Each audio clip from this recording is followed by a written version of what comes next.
Praise the Lord, hallelujah. प्रभु का धन्यवाद कि एक बार फिर परमेश्वर सुंदर मौका दिया ताकि आपके बीच में आकर हम प्रभु के वचन को बता सकें कि हमारा परमेश्वर जीवता जीवता परमेश्वर है।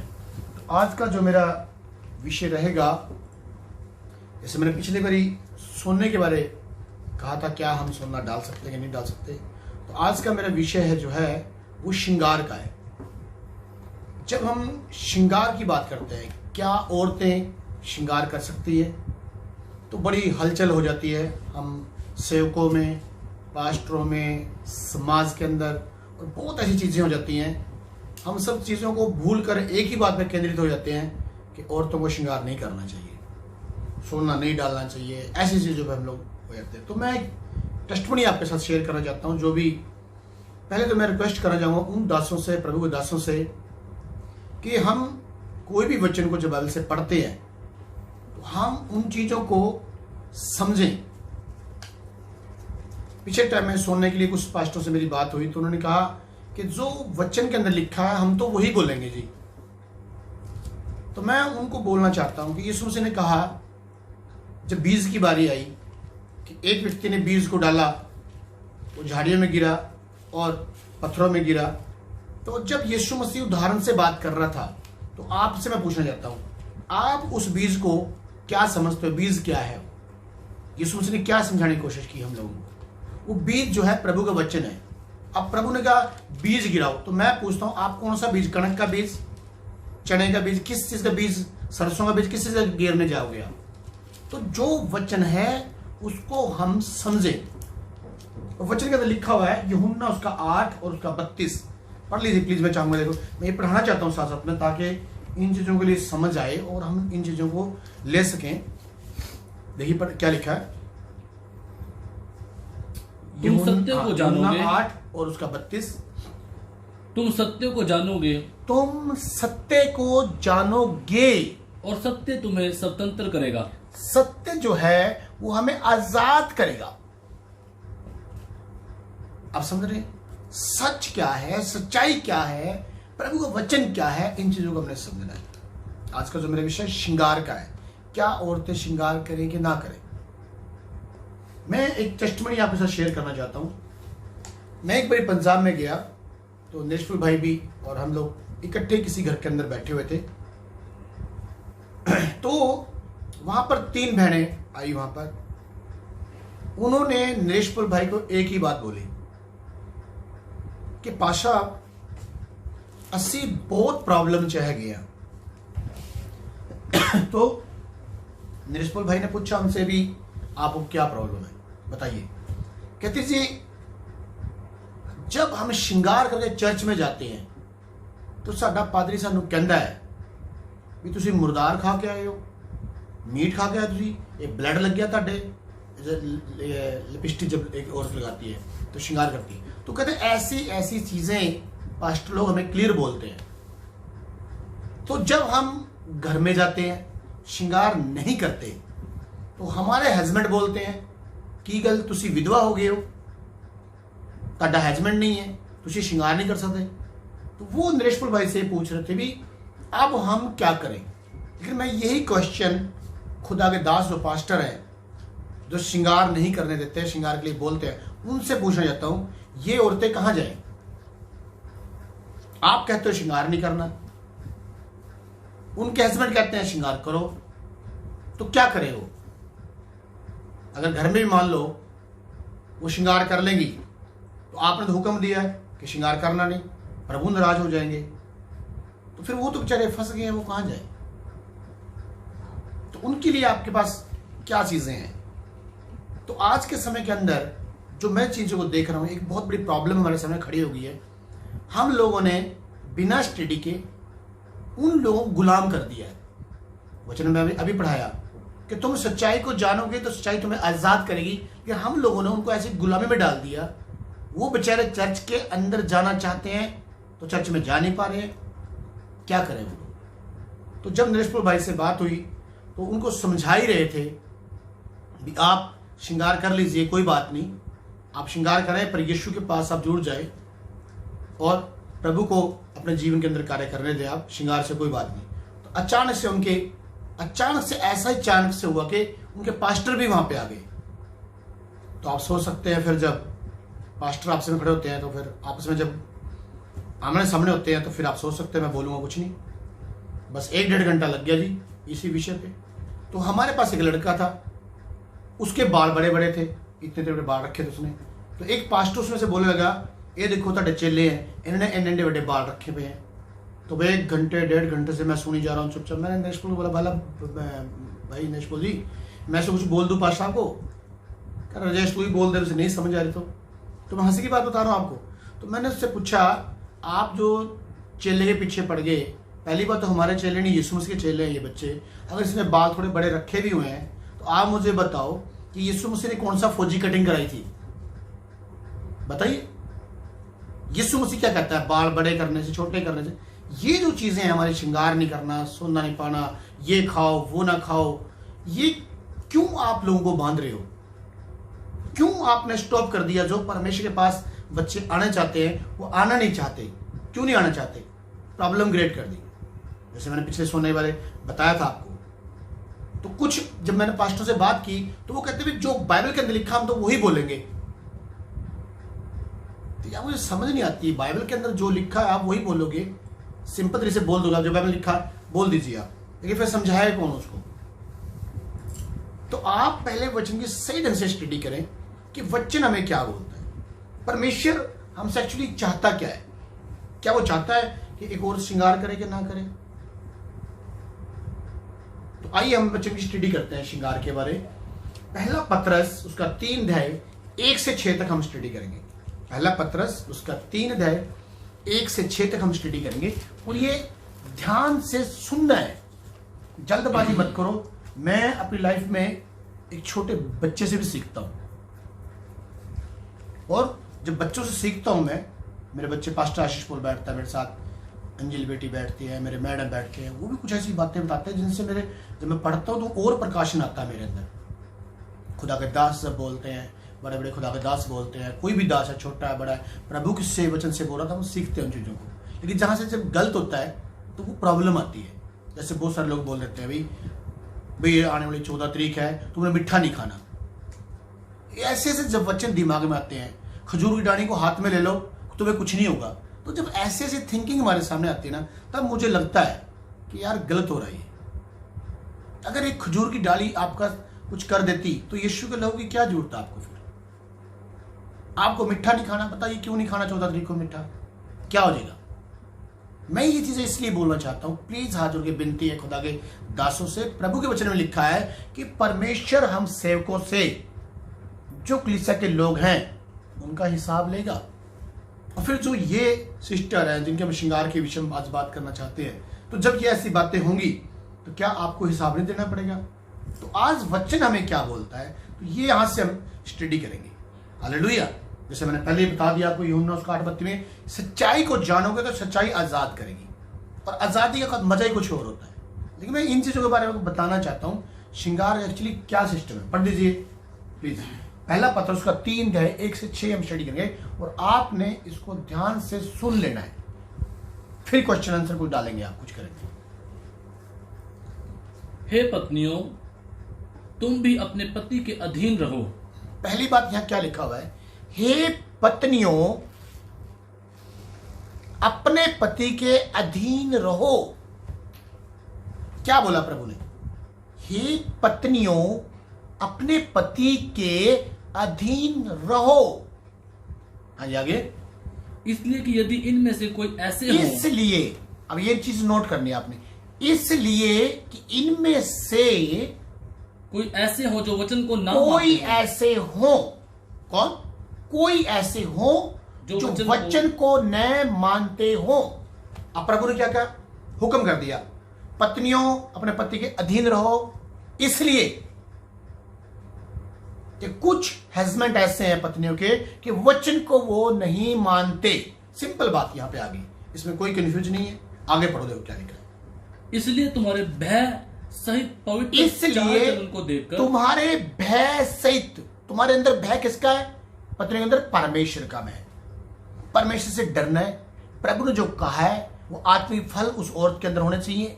प्यार होना चाहिए, धीरज होना चाहिए, संयम होना चाहिए। वो आत्मा के फल एक औरत के अंदर पाए जाएं। देखा, उससे तुम्हारे पास प्रभु का भय है। प्रभु से डरते हैं हम लोग कि हमने ये काम नहीं करना। पहली बात क्या है, हे पत्नियों अपने पति के अधीन रहो। ऐसे किस लिए रहना अधीन? क्योंकि वो वचन को नहीं मानते।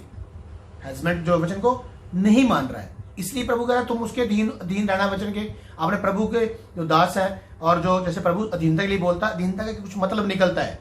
इसी तरीके से परमेश्वर में कहता है, औरतों को बोला गया कि अपने हस्बैंड के, अपने पति के अधीन रहो। क्यों रहना है? क्योंकि वो वचन को नहीं मानते। आगे क्या लिखा है? तुम्हारे भय सहित, आगे पवित्र चाल चलन को देखकर, पवित्र चाल चलन को देखकर, बिना वचन के, बिना वचन के, इसको नोट करो, बिना वचन के मतलब एक पत्नी अगर अपने पति को वचन सुनाती है वो सुनने को तैयार ही नहीं है। लेकिन वो क्या कहता है, तुम्हारे अंदर जो वचन है, तुम्हारे अंदर जो प्यार है, तुम्हारे अंदर जो प्रेम है, प्रभु का डर है, उसको आपने फ्रंट में लेकर आना है। इसका विषय समझ रहे हैं आप? समझ आ रही इतनी बात? हाँ जी, आगे। बिना वचन के अपनी अपनी पत्नी के चाल चलन के द्वारा खींच जाए। बिना वचन के, उसको बताने की जरूरत नहीं है, तुम्हारे अंदर वचन है, पत्नी को बोला है, उसको चाल चलन को देखकर वो लोग खिंच जाएं। प्रभु की इच्छा समझ गया?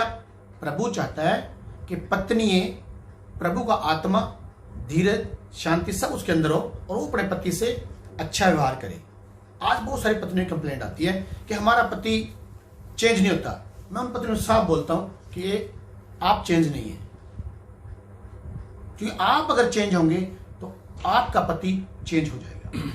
आप प्रभु के सामने जाएं, दुआ करें और अपना अच्छा एग्जाम्पल दें। मान लो कई औरतों का पति शराब पीता है, तो हम शराब जब पी के आता है वो उससे बहुत ही गलत व्यवहार करते हैं। हम लोग पत्नियां जब होती हैं गलत व्यवहार करती हैं, कई बार पत्नियां हाथ भी उठाती हैं, बहुत सारी पत्नियां गालियां भी देती हैं, तो वो बहुत ही गंदा व्यवहार करती हैं उनके साथ, हस्बैंड के साथ। तो यही अगर आप आत्मा के अंदर से, जो प्रभु ने तुम्हें फल दिए हैं, आत्मा के फल, गलतियों उसका 5 अध्याय या 22 से वहां स्टडी कर सकते हैं, वो आत्मा के फल एक औरत के अंदर हैं। जब उसका हस्बैंड शराब पी के आए, जो मर्जी करके आए, आपका फर्ज है पानी पिलाएं, पूछे चाय पीनी है, खाना देंगे, तो वो आप उसके लिए दुआ करें। तो आपका हस्बैंड परमेश्वर से बड़ा नहीं है। परमेश्वर जो आपके अंदर पावर रखता है, जो आपके अंदर सामर्थ्य रखता है, वो उसको चेंज कर सकता है। तभी वो कहता है तुम्हारे अंदरूनी जो चाल चलन है उसको देखकर तुम्हारा पति क्या हो जाए, चेंज हो जाए। पढ़ दीजिए पाशा, ये इसी को वापस। हाँ, आप जोर से दीजिए। तो भी तुम्हारे भय सहित पवित्र चाल चलन को देखकर बिना वचन के अपनी अपनी पत्नी के चाल चलन के द्वारा अपनी अपनी पत्नी के चाल के द्वारा खींच जाएं। अब एक विषय हो गया, प्रभु ने उनको समझा दिया जैसे मैंने आपको बताया। अब दूसरा हमारा विषय आता है जिसको हम समझ नहीं पाते, कंफ्यूज हो जाते हैं। आप पढ़ो, ये क्या लिखा है? 3 तीसरा वचन, तुम्हारा श्रृंगार दिखावटी ना हो। हाँ, यहीं पर आकर हम फंसते हैं। तुम्हारा श्रृंगार दिखावटी ना हो। अब ये बात क्यों बोली उसने? हम बस इतना सा वचन पढ़ते हैं, औरतें जड़ी हैगी हैं, मैं उन्होंने क्या दिता, वचन साफ लिखा है, औरतें श्रृंगार नहीं कर सकती। भाई उसको पढ़ो क्या लिखा है, सुन लो ध्यान से, फिर दोबारा पढ़ दो क्या लिखा है। तुम्हारा श्रृंगार दिखावटी ना हो। तुम्हारा श्रृंगार, औरतों को क्या बोला? तुम्हारा श्रृंगार दिखावटी ना हो। इस मतलब को आप समझिए। प्रभु हमें क्या बोलता? बहुत सारी बातें प्रभु हमें बोलता है। तुम जो भेंट देते हो दिखाने के लिए ना दो, प्रार्थना को दिखाने के लिए ना करो। प्रभु बोलता ना हमें, प्रभु कहता है कि भेंट नहीं देनी चाहिए। प्रभु ये मतलब है? नहीं, वो एक दिखावटी जो शब्द आया उसके ऊपर आप स्टडी करें। तुम्हारा श्रृंगार दिखावटी ना हो। परमेश्वर भी कहता है दिखाने के लिए काम मत करो। वो ये नहीं कहता आपको काम ना करो, वो कहता दिखाने के लिए काम मत करो। इसी तरीके से वो कहता है तुम्हारा श्रृंगार दिखावटी ना हो। अब इसकी गहराई है। प्रभु ने पहले औरतों कहा कि तेरा जो छुपा हुआ मनुष्यत्व है, तेरे अंदर जो परमेश्वर का आत्मा है, वो उसके द्वारा खिंच जाए। लेकिन बहुत सारी औरतें, बहुत सारी बहनें क्या करती हैं? अपने हस्बैंड को चेंज करने के लिए सुनना ध्यान से, वो श्रृंगार करती हैं और श्रृंगार करती हैं बहुत ही ज्यादा, ये लाल, ये ताम, इतना भी लेडियां ने जो भी श्रृंगार है। और वो क्या सोचती है? वो सोचती हैं कि मैं अपने सुंदरता के द्वारा, अपने श्रृंगार के द्वारा इस बंदे को कब्जे में कर सकती हूं। हाँ, कुछ टाइम के लिए वो कब्जे में कर लेगी, लेकिन वो सिर्फ सीढ़ी प्यार होएगा, आत्मा से कोई प्यार नहीं होगा उसका। तो वहां पर क्यों लिखा है तुम्हारा श्रृंगार दिखावटी ना हो? वो इसलिए लिखा है कि तुम श्रृंगार अपने हस्बैंड को दिखाने के लिए ना करो।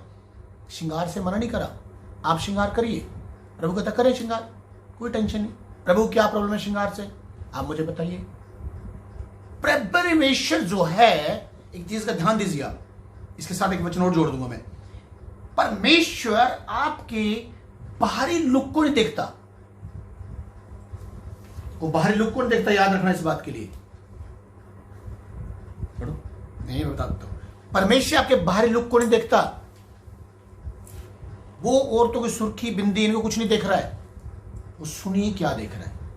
मेरे साथ पढ़िए, पहला शमूएल उसका 16 अध्याय और 7। सुनना ध्यान से, मैं आपको बिल्कुल अच्छे ढंग से, साफ सुथरे ढंग से समझाना चाहता हूं, ताकि खुदा के दासों के भी दिमाग में पड़ जाए बात। इस चीजों को छोड़ दो, बच्चों को सिस्टम आने दो, प्रभु में आने दो, समझो चीजों का। मैं बताऊंगा किनको मना करता है श्रृंगार करने, वो भी मैं आपको, ये आपकी जो दिमाग में चल रही है ना बात, ये भी मैं क्लियर करूंगा आज बैठ के यहीं पे, चिंता मत करो। पढ़ो भी क्या लिखा है, पहला शमूएल 16 उसका 7। जोर से पढ़ना। परंतु यहोवा ने शमूएल से कहा, ना तो उसके रूप पर दृष्टि, ना तो परमेश्वर कहता है, ना तो उसके रूप को देखना आपने, ना उसके कद की ऊंचाई पर, क्योंकि मैंने उसे अयोग्य जाना है। क्योंकि यहोवा का देखना मनुष्य का सा नहीं है। यहोवा का देखना, परमेश्वर का देखना मनुष्य की तरह नहीं है। मनुष्य आज पास्टर क्या देखते हैं, परमेश्वर ऐसा नहीं देखता। परमेश्वर हमारे हृदय को देखता है, हमारी सोच को देख रहा है वो। यहां पढ़ो क्या लिखा गया, क्योंकि यहोवा का देखना मनुष्यों का सा नहीं है। क्योंकि यहोवा का देखना मनुष्य का नहीं है। मनुष्य तो बाहर का रूप देखता है, मनुष्य जो है वो बाहर का रूप देखता है, परंतु यहोवा की दृष्टि मन पर रहती है। परंतु यहोवा की दृष्टि उसके मन पर रहती है, मन में क्या सोच रहा है। अब मेन आपको ये चीज सोचनी है कि यहां पर लिखा तुम्हारा श्रृंगार दिखावटी ना हो, तो इसका मतलब ये नहीं है मना कर दिया आपको श्रृंगार नहीं करना, मना नहीं करा। उन्होंने कहा दिखाने के लिए काम मत करो। मैं कुछ बोलूं आपको, मैं अपने भाई बच्चों को कुछ बोलता, भाई दिखाने के लिए काम ना करो, इसका मतलब ये नहीं कि मैंने उस काम के लिए मना किया उनको, नहीं, काम करें आप। दिखाने के लिए एक काम करना और एक काम आप गुप्त में कर रहे हो प्रभु के लिए, उसमें उसे फर्क होता है। हालेलुया, सुन रहे मेरी बात। ये चीजों को ध्यान देना है आपने कि परमेश्वर क्यों कहता है तुम्हारा श्रृंगार दिखावटी ना हो। आगे तो क्लियर करता हूं, पढ़ो आगे। अर्थात बाल गूंथना, अर्थात बाल गूंथना। अब ये बाल गूंथने का मतलब समझते हैं आप क्या है? बस हम बोल देते हैं बाल गूंथना। अरे बाल गूंथने का मतलब समझो क्या है? बाल गूंथने का मतलब ये नहीं होता कि एक औरत ने चुपचाप बाल ऐसे करे उसको चोटियां बना, नहीं, वो उन लोगों बाल गूंथने का मतलब होता है जो औरतें अपनी छोटी सी, देखा नहीं अपने ऐसी ऐसी चुटियां ऐसी बनाती रहती है, कितनी कितनी चुटियां बना लेती हैं ऐसे, इस तरह निगरों को जैसे बाल नहीं होते ऐसी चुटियां बना लेती, फिर वो इकट्ठी कर लेती है उनको, तो उसमें टाइम लगता है। उसकी चीज समझो, कह रहा बाल गूंथना और सोने के गहने और सोने के गहने पाने या भांति भांति के कपड़े पहनना, या भांति भांति के कपड़े पाना। अब उसका मतलब ये है कि तुम अपने हस्बैंड के लिए ऐसा दिखावटी श्रृंगार मत करें। बाल गूंथना, चुटियां बनाओगे, बन गई हीरो, अपने आप को सोना पा लिया, कपड़े पा लिए, वो ये चीज आपको बोल रहा है। आगे, वरन तुम्हारा छिपा हुआ और गुप्त मनुष्य। अब वो क्या कह, फिर दोबारा से रिपीट कर रहा है, वो कहते तुम्हारा गुप्त मनुष्य और वरन तुम्हारा छुपा हुआ और गुप्त मनुष्य नम्रता और मन की दीनता की अविनाशी सजावट से सुसज्जित रहे। अब फिर वो रिपीट कर रहा है उस बात को, क्या नम्रता होनी चाहिए तुम्हारे अंदर? किससे पढ़ दीजिए पास्टर जी? वरन तुम्हारा छिपा हुआ और गुप्त मनुष्यत्व जो परमेश्वर में अंदर से तैयार करता है। कहता तुम लोग श्रृंगार से मत अपने हस्बैंड को खींचो जो वचन को नहीं जानते। ये उसके ऊपर मुद्दा चल रहा है। इस मुद्दे को लेकर चलना आपने, आपके दिमाग में बात होनी चाहिए कि ये हस्बैंड के ऊपर सारी बातें चल रही हैं। भी इस बंदे को कैसे सुधारा जाए, तू अपने हस्बैंड को कैसे सुधार सकती है, उसके ऊपर मुद्दा चल रहा। हम ये मुद्दे तो भूल ही जाते हैं कि मुद्दा क्या है हमारा। हम लड़ाइयाँ और छिड़ लेते हैं। हमारा मुद्दा ये है कि एक औरत को बोला कि ये बंदा चेंज होना चाहिए। भी तो श्रृंगार से नहीं चेंज करेगी इसको, तुम्हारा श्रृंगार दिखावटी होना चाहिए, तुम्हारे अंदर प्रभु का डर भय होना चाहिए। पर उसे कहा तुम्हारा श्रृंगार दिखावटी ना हो, दिखाने के लिए श्रृंगार ना करो ताकि तुम उसको आकर्षित कर सको। या अपने श्रृंगार के द्वारा आकर्षित ना करो। फिर तुम सोच लोगे नहीं वो लंबी लाइफ नहीं चलेगी, पर श्रृंगार करने के लिए मना नहीं किया। आगे फिर उसे क्या बोले, लास्ट में पढ़िए, नम्रता और मन की दीनता। हाँ जी, मन की दीनता की अविनाशी सजावट से सुसज्जित रहे। हाँ, उसको सजाओ प्रभु के वचन से, क्योंकि परमेश्वर की दृष्टि में इसका मूल्य बड़ा है। क्योंकि परमेश्वर की दृष्टि में इसका मूल्य बड़ा है। 6 हो गया पूरा, 5 हो गया। अच्छा 6 पढ़ दो, 4 हुआ, 5वां भी पढ़ लीजिए आगे। पूर्व काल में पवित्र स्त्रियां भी, चलो बस इसी कोई बात आगे पढ़ लेंगे। सुनो अब ध्यान से सुनना विद्यार्थियों, हमारा मुद्दा बीच से क्या आया। प्रभु चाहता है हे पत्नियों अपने पति के अधीन रहो, ओके, क्योंकि जो वचन को नहीं जानते। आगे तुम्हारा श्रृंगार दिखावटी ना हो, श्रृंगार से नहीं, तुम्हारे अंदर का जो चाल चलन है। अब बहुत सारी औरतें मैं दिखाऊंगा आपको, श्रृंगार भी नहीं करती, वो प्रार्थना भी करती हैं, वो बाइबल पढ़ती हैं, पर अपने हस्बैंड के प्रति उनका बोलबानी देखो आप कैसी होती है, बिल्कुल रफ। तो उनके लिए हम क्या करेंगे सोचो। वो इसलिए जोर दे रहा है कि तुम्हारा श्रृंगार दिखावटी ना हो। इस मुद्दे पे आइए आप कि तुम्हारा श्रृंगार दिखावटी ना हो। मना नहीं करा श्रृंगार के लिए उसने, वो तुम्हारे हृदय को जानता है। परमेश्वर तुम्हारे ऊपरी चीजों को नहीं देखता, वो देखता है तुम्हारे अंदर से। एक मेरे साथ एक वचन पढ़ लीजिए आप, सुन ध्यान से। नीति वचन उसका 11 अध्याय और 22, सुन लीजिए ध्यान से।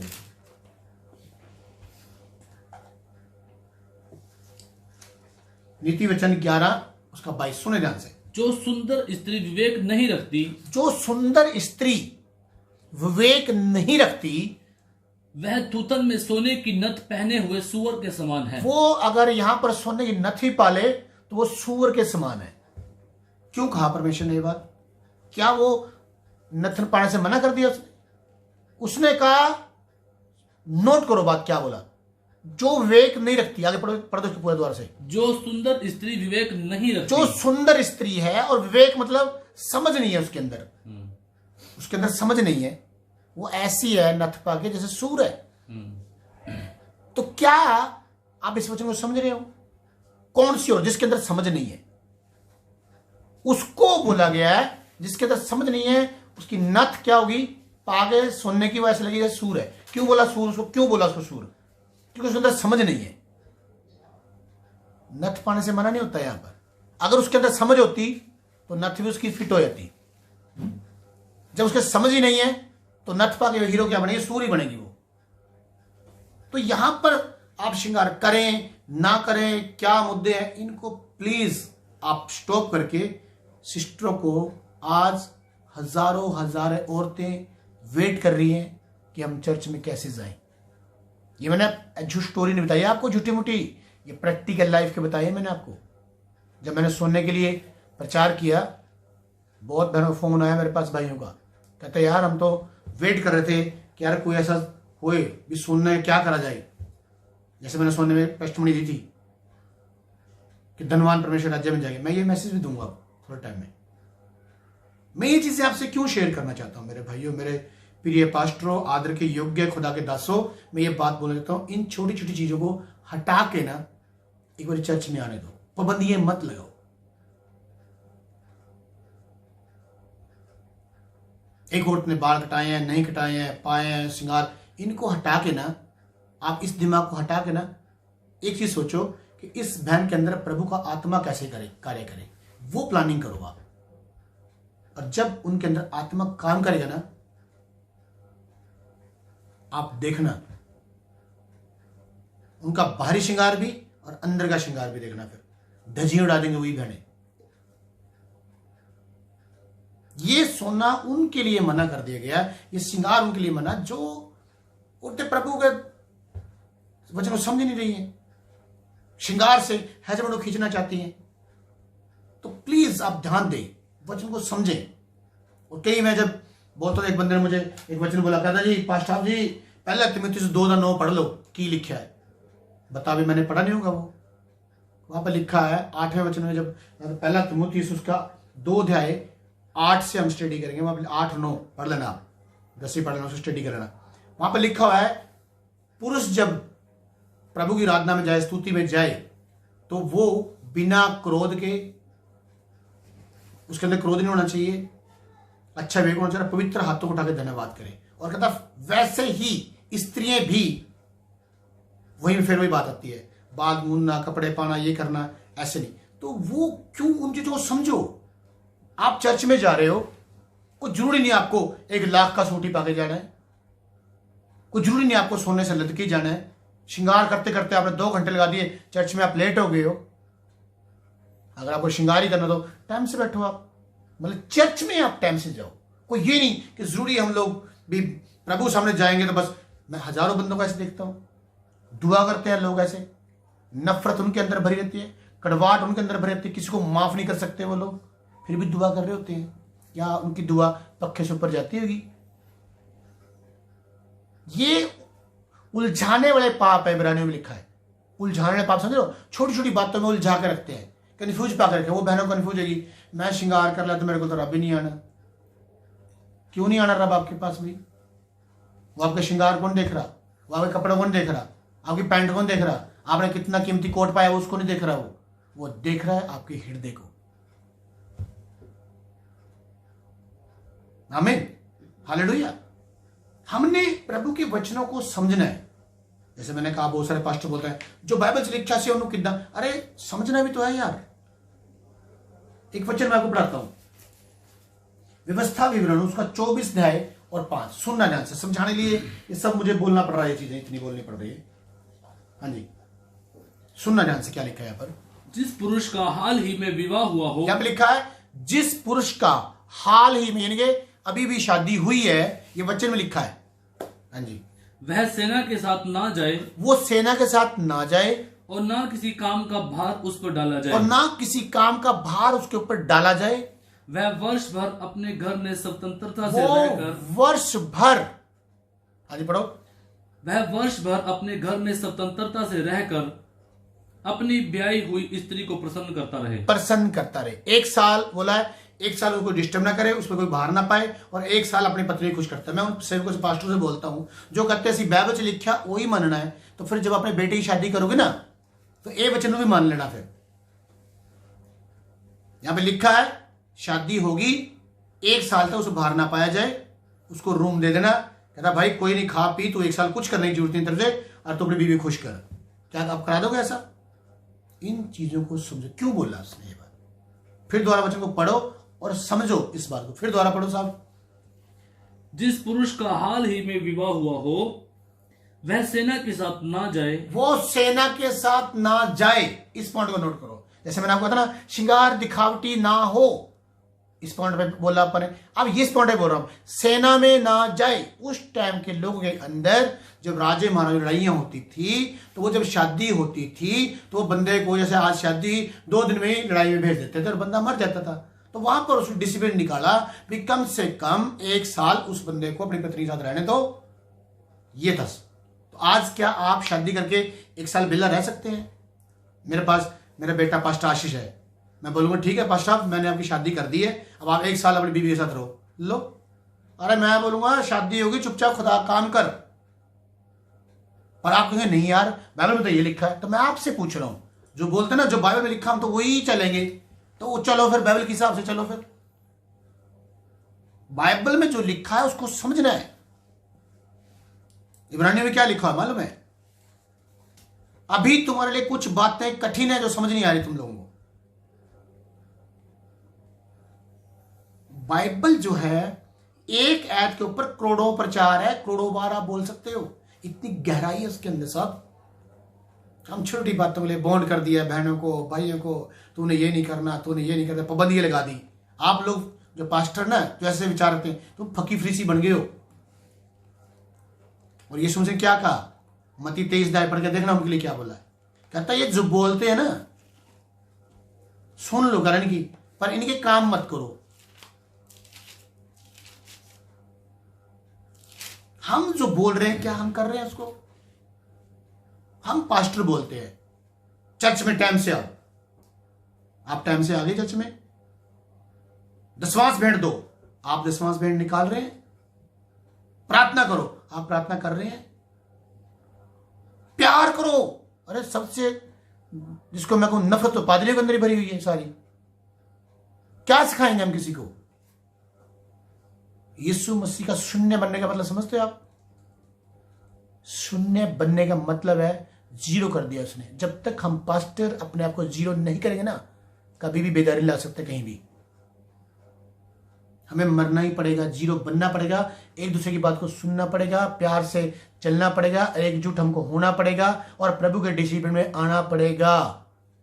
और ये भी छोड़ दो किसी की कलीसिया को विजिट करते फिर रहे हो बड़े डिसिप्लिन वाले बन के, छोड़ दो किसी कलीसिया को विजिट करना, अपनी कलीसिया को विजिट करो। समझो वचनों को, प्रभु हमसे खुश है कि नहीं है। परमेश्वर की समय की वेट करो, खुदा तुम्हें क्या कह रहा है करने के लिए। अपनी मर्जी से कुछ मत करे जाओ। आज जिसके सामने देखो प्रोफेट भिषुक्ता, प्रभु ने बनाया भिषुक्ता आपको, पास्टर बनाया आपको, टीचर बनाया आपको। मैं टीचर हूं, मैं पास्टर हूं, पास्टरों को तो मजाक बना दिया। जो भी देखो पास्टर पता है पास्टर को डिसिप्लिन क्या होती है, जिम्मेदारी क्या होती है। तब भी हमारी मसीह की देह कमजोर है क्योंकि हम सीखना नहीं चाहते, समझना नहीं चाहते। कोई भी सीनियर हमारे ऊपर नहीं है, सबसे बड़ी प्रॉब्लम होती है। तभी हम छोटी बातों के पिछले रहते हैं। मैं किसी पास्टर से बात कर रहा था, कहता मैं किसी बाइबल स्कूल को नहीं मानता, यीशु मसीह चेलों ने कौन सा स्टडी की। तो मैं कहा वह 3.5 साल यीशु के साथ ट्रेनिंग ही कर रहे थे, ये बैम से निकाल दो। आज जो बाइबल स्कूल प्रभु ने खोले, बड़े बड़े बाइबल स्कूल है, वो किस लिए हैं? ताकि मसीह की देह स्ट्रांग बने। तो मैं ये चीज बोलना चाहता हूं, वचन को समझें, आगे चले। और भी कुछ आप पूछना चाहते हैं, जानकारी लेना चाहते हैं, तो आप ETH मिनिस्ट्री के अंदर जाइए, उसको सब्सक्राइब कीजिए। हमारा एड्रेस है, पता है, टेलीफोन है, सब आप बातचीत कर सकते हैं। आप मीटिंग ले बुलाना चाहते हैं, चर्च में बुलाना चाहते हैं, स्टडी। मेरी इच्छा ये है कि मसीह का ढंग से प्रचार किया जाए, क्योंकि आज के समय के अंदर झूठे बेशवक्ता, झूठे टीचर, प्रीचर, पास्टर निकल चुके हैं। अब आपको उठ खड़े हुए समय है। ये कोरोना जो टाइम तुम्हें दिया गया है ना, मैं कहता हूँ सही टाइम दिया गया। आप कुछ ना करें, बाइबल उठाएं। रिक्वेस्ट कर रहा हूं भाइयों से, मैं पास्टर है, आप बाइबल उठाएं, पेन लें, डायरी लें, पूरी बाइबल पढ़ दें आप। आमीन। और वचनों को समझें। तुम्हारा श्रृंगार प्रभु ने मना नहीं किया, ओके करने दो। प्लीज अल्लाह प्रभु आपको आशीष दे। धन्यवाद। अगर मेरी बात बुरी लगी तो मैं माफी मांगता हूं, पर मैं यही चाहता हूं कि आप अच्छी स्टडी दें ताकि मसीह की देह ज्यादा से ज्यादा लोगों को हम सर्व तक ला सकें। प्लीज अल्लाह। आमीन। Thank you. धन्यवाद।